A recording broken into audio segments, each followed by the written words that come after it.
चलिए दोस्तों, आज के इस वीडियो में हम बात करेंगे केमिस्ट्री का पार्ट 2, जिसमें कुछ क्वेश्चन जो बचा हुआ है उसका ही डिस्कशन करेंगे।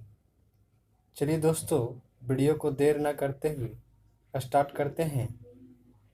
क्वेश्चन नंबर कल 35 तक हो चुका था, आज 36 क्वेश्चन नंबर से लगभग 70-71 क्वेश्चन है, तो आज बात कर लेंगे। चलिए स्टार्ट करते हैं। क्वेश्चन नंबर फर्स्ट 36 कहता है कि आधुनिक आवर्त सारणी के 5वें आवर्त में कितने तत्व हैं। तो आधुनिक आवर्त सारणी के 5वें आवर्त में कितने तत्व हैं, ये पूछा जा रहा है। तो ऑप्शन नंबर क्या हो जाएगा? आधुनिक आवर्त सारणी में 5वें आवर्त में जो है 18 तत्व हैं। ठीक है, 5वें आवर्त में कितने तत्व हैं? 18 तत्व हैं। चलिए बात करते हैं क्वेश्चन नंबर 37 का। क्वेश्चन नंबर 37 कहता है कि आधुनिक आवर्त सारणी के 17वें वर्ग में क्या कहा जाता है। तो हैलोजन ग्रुप कहा जाता है इसे, यानी ऑप्शन नंबर ए हो जाएगा। ऑप्शन नंबर ए हो जाएगा। ठीक है। क्वेश्चन नंबर 38 कहता है कि सबसे भारी प्राकृतिक तत्व कौन सा है, ये पूछा जा रहा है क्वेश्चन में। तो सबसे भारी कौन सा हो जाएगा? तो सबसे भारी प्राकृतिक तत्व पूछा जा रहा है, तो प्राकृतिक तत्व में हो जाएगा यूरेनियम है जो सबसे भारी है। ठीक है, यूरेनियम का इसका होता है पिच ब्लेंड। ठीक है, याद रखिएगा। चलिए क्वेश्चन नंबर 39 की बात करते हैं। क्वेश्चन 39 कहता है कि धातु जो द्रव अवस्था में पाई जाती है, कौन सा धातु है जो कि द्रव अवस्था में पाई जाती है, ये पूछा जा रहा है। तो पारा है जो कि द्रव अवस्था में पाई जाती है धातु के रूप में, और ब्रोमीन जो है अधातु है। ब्रोमीन क्या है? अधातु है। ठीक है, अधातु है। चलिए क्वेश्चन नंबर 40 की बात करते हैं। क्वेश्चन नंबर 40 कहता है धातु जो द्रव अवस्था में पाया जाता है। ठीक है, अभी बताए हैं ब्रोमीन। चलिए क्वेश्चन नंबर 40 हो गया। 41 की बात करते हैं। तो क्वेश्चन नंबर 41 में कहता है कि आवर्त सारणी के छठे आवर्त में कुल कितने तत्व हैं। तो आवर्त सारणी के छठे आवर्त में कुल कितने तत्व हैं, ये पूछा जा रहा है। तो छठे आवर्त में जो है ये हो गया 32 तत्व हो जाएगा, यानी ऑप्शन नंबर सी हो जाएगा। आगे बात करते हैं। क्वेश्चन नंबर 42 में कहता है कि आवर्त सारणी के किस समूह को शून्य समूह कहा जाता है। तो किस समूह को कहा जाता है? 18वां ग्रुप को बोला जाता है शून्य समूह ग्रुप। इसी को निष्क्रिय भी बोला जाता है, अक्रिय गैस भी बोला जाता है। चलिए बात करते हैं क्वेश्चन नंबर 43 कहता है कि सोडियम धातु को रखा जाता है। तो सोडियम धातु को किस में रखा जाता है? किरासन को तेल में डुबा कर रखा जाता है, यानी ऑप्शन नंबर ए हो जाएगा। क्वेश्चन नंबर 44 की बात करते हैं। क्वेश्चन नंबर 44 कहता है कि चाकू के काटी जा सकने वाली जो धातु होती है वो सोडियम होती है। ठीक है, और सोडियम का परमाणु संख्या 11 और लिथियम का 3 और पोटेशियम का कितना होता है? पोटेशियम का हो जाएगा 19। चलिए बात करते हैं क्वेश्चन नंबर 45। क्वेश्चन नंबर 45 कहता है किस धातु में धातुई चमक पाई जाती है। तो किस धातु में धातुई चमक पाई जाती है? तो किस धातु में धातुई चमक जो पाई जाती है वो है ब्रोमीन। ठीक है, आगे बात करते हैं। ब्रोमीन नहीं होगा, यहाँ पे आयोडीन होगा। धातुई चमक आयोडीन हो जाएगा। चलिए क्वेश्चन नंबर 46 की बात करते हैं। क्वेश्चन नंबर 46 में कहता है आवर्त सारणी में किस तत्व का उच्चतम इलेक्ट्रॉन बंधुता होती है। तो आवर्त सारणी में किस तत्व का उच्चतम इलेक्ट्रॉन बंधुता होती है, तो किस तत्व का हो जाएगा? तो यहाँ पे हो जाएगा आवर्त सारणी जो है उसमें क्लोरीन का उच्चतम इलेक्ट्रॉन बंधुता होती है। चलिए बात करते हैं क्वेश्चन नंबर 47 की। क्वेश्चन नंबर 47 कहता है आवर्त सारणी के तीसरे और चौथे समूह का समान गुणधर्म क्या है। तीसरे और चौथे समूह जो है उसका समान गुणधर्म पूछा जा रहा है, यानी क्षारीय है और अम्लीय है। और एक बात और, अम्लीय और क्षारीय में क्या होता है? नीला लिटमस को जब लाल कर देता है तो वो क्या होता है? अम्लीय होता है, और लाल लिटमस को जब नीला कर देता है तो क्षारीय होता है। ठीक है। क्वेश्चन नंबर 48 कहता है कि न्यूलैंड के समय ज्ञात तत्वों की संख्या कितनी थी। तो न्यूलैंड के समय जो ज्ञात तत्वों की संख्या थी वो कितनी तत्व थी? तो वो तत्व थी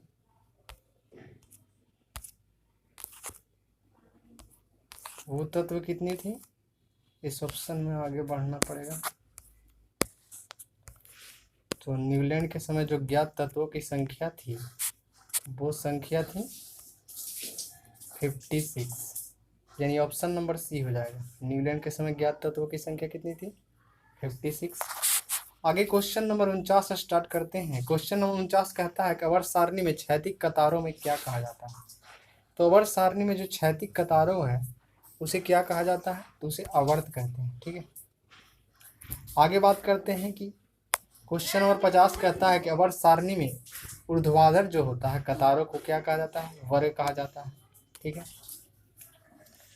अब पीरियड कितना होता है? पीरियड 7 होता है। वर्ग कितना होता है? 18 होता है। ठीक है, आगे बात करते हैं। क्वेश्चन नंबर 51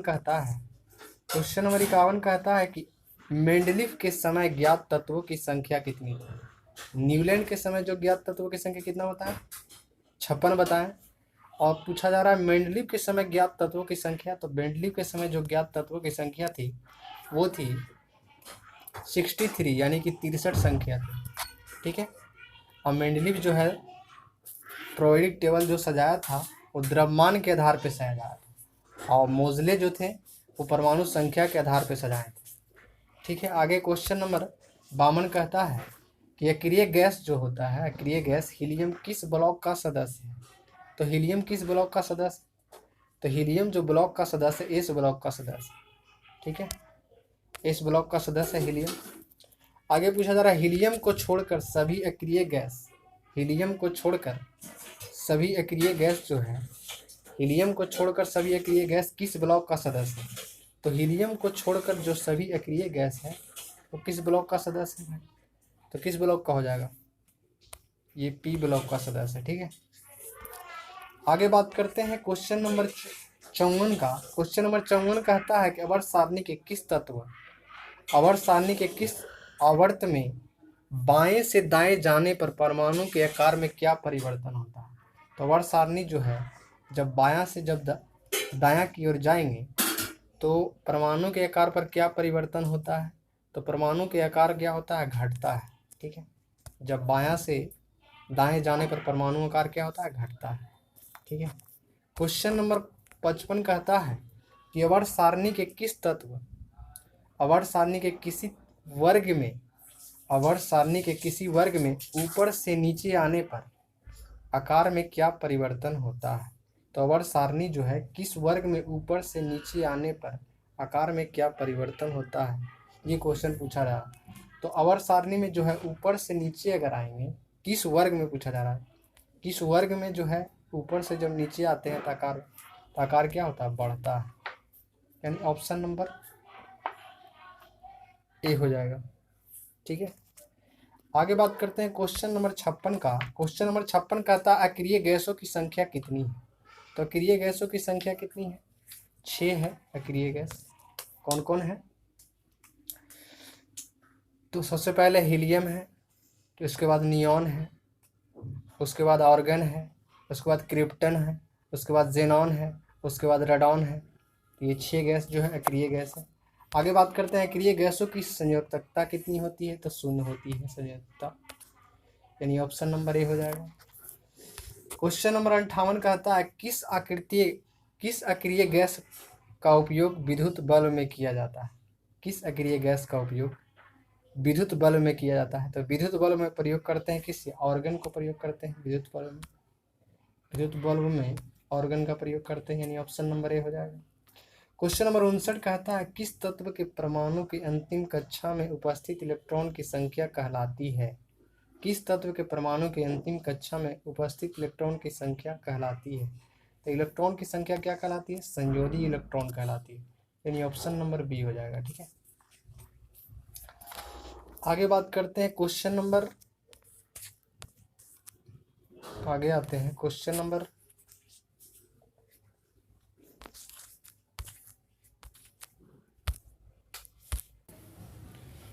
60 कहता है कि आवर्त सारणी में टेढ़ी मेढ़ी रेखा किसे अलग करती है? तो टेढ़ी मेढ़ी जो रेखा होती है वो क्या करती है, धातुओं को अधातुओं से अलग करती है। क्या करती है, आधुनिक आवर्त सारणी में जो टेढ़ी मेढ़ी रेखा होती है किसे अलग करती है, तो धातुओं को अधातुओं से अलग करती है, यानी ऑप्शन नंबर बी हो जाएगा। ठीक है, आगे बात करते हैं। क्वेश्चन नंबर 61 कहता है कि किस एक वर्ग के सभी तत्वों में संयोजित इलेक्ट्रॉन की संख्या होती है। किसी एक वर्ग के सभी इलेक्ट्रॉन में संयोजित इलेक्ट्रॉन की संख्या होती है। तो संयोजित इलेक्ट्रॉन की जो संख्या होती है, किसी एक वर्ग के सभी तत्वों में संयोजित इलेक्ट्रॉन की संख्या समान होती है, यानी ऑप्शन नंबर ए हो जाएगा। ठीक है, क्वेश्चन नंबर 62 कहता है, गैसीय अवस्था में पाए जाने वाला हैलोजन कौन सा है। तो गैसीय अवस्था में जो पाए जाने वाला हैलोजन जो है ग्रुप का, तो ये हैलोजन ग्रुप कौन सा हो जाएगा, ब्रोमीन नहीं होगा, क्लोरीन हो जाएगा। ठीक है, ऑप्शन नंबर ए हो जाएगा। ठीक है, अब ब्रोमीन है जो अधातु है, जो कि द्रव अवस्था के रूप में रहता है। ठीक है, और आयोडीन क्या है, चमकता है, ये धातु अधातु के रूप में भी है लेकिन चमकता है, इसमें चमक है।